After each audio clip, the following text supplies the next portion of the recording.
Hey everybody, welcome back. This week we're going to be making one of my favorite summertime meals, kebabs on the barbecue. I'm also going to show you how to make a recipe for a Mediterranean-style marinade that works with both beef and chicken and is a super tasty way to flavor meat for the barbecue. Let's jump into it. Okay, first thing we're going to do is tackle that marinade so we can get the meat marinating for a good hour or so. First up, I'm going to add about 1/4 of an onion in here. I'm using a red onion, but white or yellow onion would be fine as well. That's just going to go into the blender or mixer. Then I'm going to add 2 or 3 cloves of garlic, depending on how big they are and how garlicky you like things. Then I'll add a good slug of olive oil in here, maybe 3 or 4 tablespoons. A couple of tablespoons of tomato paste. And then some fresh rosemary.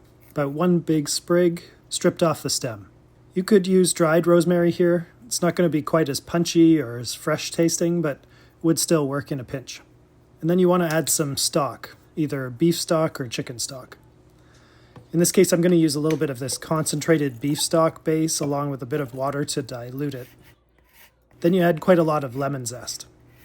I'm going to use a microplane here, but you could also just use a potato peeler and then chop that up really finely with a knife.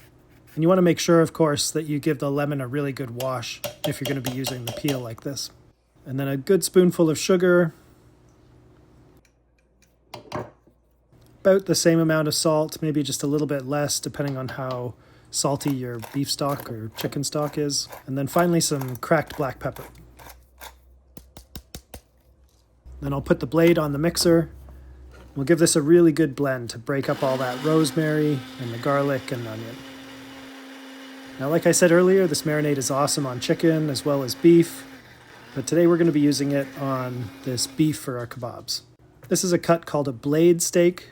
It's not my favorite cut. It's got a fair bit of fat running through it, but it's perfectly fine for this purpose because we're going to be cutting it up into small pieces. So I'm just going to trim this up, getting the larger pieces of fat out, and then cutting the steak up into roughly 5 centimeter or 2-inch chunks. Now this cut of steak isn't very thick, so I'm going to be cutting the pieces just a little bit larger, and then I'll be folding most of them over as I'm putting them onto the skewers. Once I have that all prepped up and in the bowl, then we'll bring back our marinade and just pour that over the meat. I'm going to give it a good mix here just to make sure that all the meat is coated. And then I'll cover that.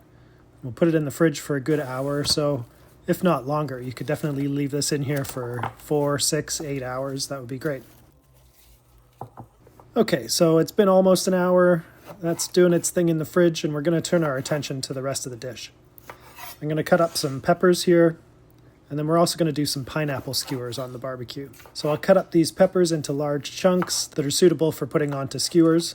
Today we're going to do mixed sweet peppers here, but you could also use onion, zucchini, mushrooms, cherry tomatoes, even Brussels sprouts work really well on kebabs. And then I'll start to get these onto the skewers. I'm using wooden skewers. I think these are maybe made of bamboo. And I've just left these soaking in water while I've been prepping the vegetables. It kind of helps to stop them from catching on fire on the grill, even though they do get pretty blackened. So I'll thread these on, keeping them mostly to the one end so that I sort of have a handle at the other end to move them around a little bit on the grill as I need to. And I'm going to alternate colors here entirely for appearance's sake. Now once we have those done, I'll do separate skewers for the pineapple chunks. Now normally I would prefer to use a slightly underripe pineapple for this as it holds together a lot better on the grill. This pineapple happens to be very ripe, so I'm just going to have to be careful with it as I'm cooking it. And then finally we'll get the meat skewered up. I definitely recommend separating out the components like this when you're doing kebabs. I know that the norm, or at least it used to be, or where I grew up, it was the norm to mix the meat and the vegetables on the skewers. But I find that separating them out like this gives you a lot more control over the cooking times for each element. For instance, the meat needs a higher heat and a lot more time to cook than the peppers do, and certainly a lot more time than the pineapple does. So if they were all on the skewer together, it gets really hard to cook everything properly. So my tip here is to use different skewers for each different component that you're cooking. That way you can move them around into different spots on the grill and get them all cooked the way you want them. As I mentioned earlier, this cut of steak is fairly thin. It's only about 1 centimeter or a ½ inch thick. Because of that, I'm taking most of these pieces and I'm skewering one side and then kind of folding it over and skewering the other side. This makes the kebabs a little bit tighter and they hold together better on the grill. Alright, so we've got the grill all heated up. It's pretty hot on the one side, pretty low on the other side. So I'm going to move things around as needed here. I'll start the meat in the hottest area, and then the vegetables in a medium sort of area, and the pineapple over on the cooler side.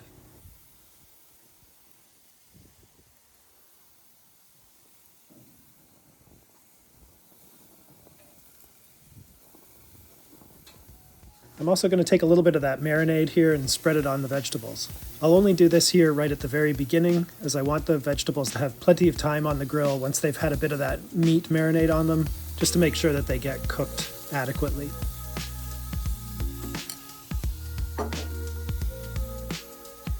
I'll flip those over and get a little bit of marinade on the other side as well.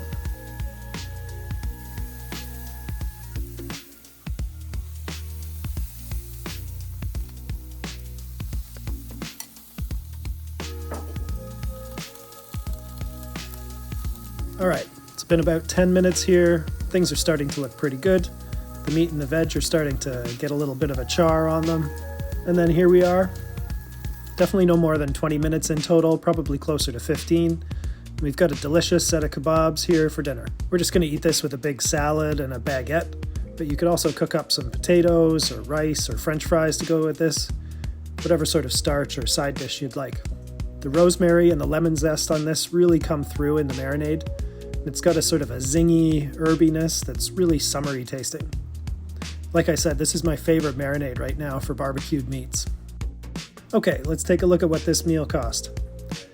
The main component of this dish obviously was the beef. This is the largest variable as well with this meal. You could easily spend double this amount on a steak, or you could spend 30-40% less if you got a different cut of meat or used pork or chicken instead. In our case, this steak cost $13.74. The only other significant cost here really was the peppers. We used about $2.39 worth of peppers. All of the other components were spices and pantry items that came in at less than $1 each, some of them just pennies. So the total for this meal was $18.86. Now we got 3 portions out of this, bringing the per portion cost to $6.29. Now compared to a lot of the meals we cook on this channel, that's fairly pricey, but it's still easily only a third the cost of takeout. Now the prep for this meal took about 20 minutes, and then the cooking time was also roughly about 20 minutes. Anyway, that's today's dish. Zesty, tangy, herby, delicious. It's a great summertime meal to cook outside on the grill, and this marinade, guarantee you'll keep coming back to over and over. It's really great. If you enjoyed this video or you found it useful, please do hit that like button. And as this is a new channel, I'd very much appreciate you subscribing so I can keep bringing you more videos. We'll talk soon.